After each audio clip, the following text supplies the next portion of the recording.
I'm Tortor and I'm a stop motion animator, and in this video you're going to hear my top 7 tips on how to do green screen well for stop motion animation. So number 1, a green screen doesn't have to be green. A green screen could be blue, it could be pink, could be purple, it could even be orange. In your editing software you can key out any colour that you want. You do not have to use green. The important thing here is to look at your puppet, look at your set, and look at what colours they are. The colour that you want to make your screen out of needs to be different enough from those colours. Otherwise you're going to start keying out like a garment or a face. So if you don't have any green in your puppets or in your set, then green might be the best colour for you. But if your lead character is wearing a green jacket, then you might want to choose a different colour. You might want to have a screen that's blue or red. Play around with things, but don't feel limited to the colour green, because it doesn't have to be green. Number 2, you can use paper, you can use paint, you can use fabric as well. Anything that doesn't reflect light, so isn't glossy, and that you can make perfectly flat. So if you're using paint, make sure you get an even coat. If you're using paper, don't crumple it up, keep it flat. And if you're using fabric like this, and it's got creases in, then I'm afraid you're gonna have to get out your iron and get ironing that fabric. And if you watching are a fully grown adult, don't get your mum to do it yourself. You'll feel a lot better knowing that you've done it, and it's really not that hard, it won't take you too long. Number 3, distance. Don't put your puppet too close to the green screen. Don't just plonk it on top like that. Equally, if you're putting your screen behind your puppet on a wall, or like draping it behind, which is I guess what most people will do, don't put your puppet too close to it again. Your puppet is casting a shadow, so that green screen is no longer consistently one green. There are different greens within it in the shadows, and that's going to make it problematic to key out. Also, green light can spill onto your puppet, so when you go to key out the green, you may find that your whole leg of your puppet disappears as well, because there's green on it. Number 4, you've got to realise that you're not just lighting your character. You're lighting the screen as well. To get best results with green screen, you want that green to be consistent. You want there to be flat lighting. You don't want to have any hot spots where there's bright light reflecting on it. You don't want there to be any shadows. Put extra time and effort into making sure that you have lit that green as consistently as possible. And that might mean that you need extra lights to simply light your screen. Seriously, it makes all the difference if you take a little bit extra time to make sure that this green is super clean and flat. Hopefully you saw how the lighting changed a little bit just then. The light's less on me now, but it's kind of got quite a flat lighting on that green. It looks much more consistent, which is what we're going for.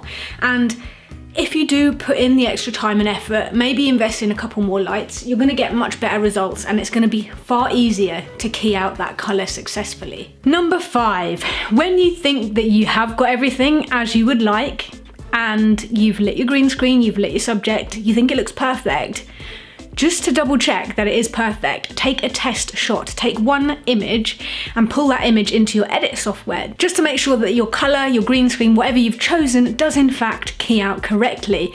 Because it would be a real shame if you went through the entire animation, all that hard work, time and effort, and then realised that actually there's a massive reflection on your puppet that you hadn't realised. And when you try to key out that colour, you end up with your puppet losing an arm. Okay, so I've got my laptop here. I'm going to pull that image in and we're going to see if that green correctly keys out.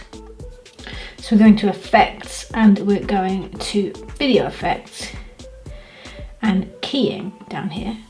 And you have a thing called a colour key. So you drag that onto your clip and you just use this pipette to take out the colour behind. So what you want to do is you want to increase the tolerance, and what you'll find is if you go too high, you start losing, like I was saying, elements of your character where the colour has spilled, and you start to see where the green is spilling. You know, there's some of it on the desk, there's some of it on the actual character, there's even some on the wall there. So we aren't able to raise the tolerance there to eradicate all of the green because it's eating away parts of our character. And this could be due to several reasons. The paper I'm using there It's cheap paper, it's sugar paper. Yes, it's green, but sugar paper has a slight texture to it. And that means that different parts of the paper are reflecting light differently. If you got a higher quality, smoother paper or even green card, you might get better results. The best thing to do is to invest in a proper green screen.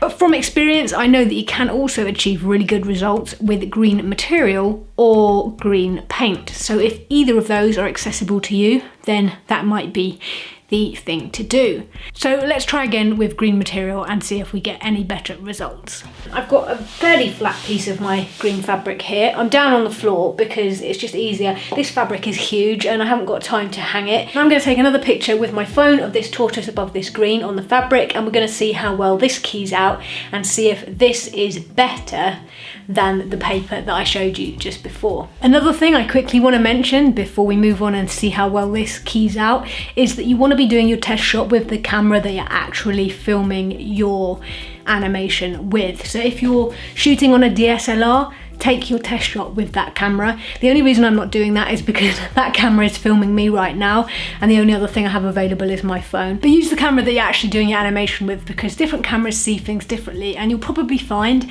that a DSLR picks things up better and that things are easier to key out anyway. Now you can see that that's still not perfect, but it is better. And the main reason why that isn't perfect is because the fabric I'm using is a bit crumpled. I haven't ironed it and stuff. But basically you can see that fabric is a bit more effective. So yeah, tip number 6 was that you're gonna have to raise the color tolerance to get rid of all of that green. You can't just rely on it to do it straight away. You're gonna have to raise that up. And by doing that, you might lose a bit of vibrancy of your image. So tip number 7 is to pull back some of that color. You can just drop a contrast effect or a vibrancy effect from the color correction in your editing software. So if you go to color correction, there's brightness and contrast, and you can drop that on and you can just bump up the contrast a little bit just to bring back any of the information that might have been lost. So I hope you found that helpful. Those were my top 7 tips on how to better do green screen. If you want to achieve it yourself, my best advice is to use green fabric. That would probably be the easiest, cheapest way to do it. You can get like a load of green fabric from your local craft store, iron it, make sure it's flat, make a wooden frame or something that you can pull the fabric around and staple it around the edge, and then make sure that it's lit and it's consistent and clean, and make sure it's a good distance away from your subject, at least 2 foot, a meter if possible. And that really is the way you're going to get the best results, to my knowledge, for green screen. If anybody with more knowledge or advice is watching this video, please do let me know extra tips down in the comments, because they'll be helpful for everybody watching as well. And if you know more than me, or if I've taught something wrong, then do correct me or make a video yourself and link me to it so that I can learn from you as well. There will also be an advanced tutorial coming this week as well.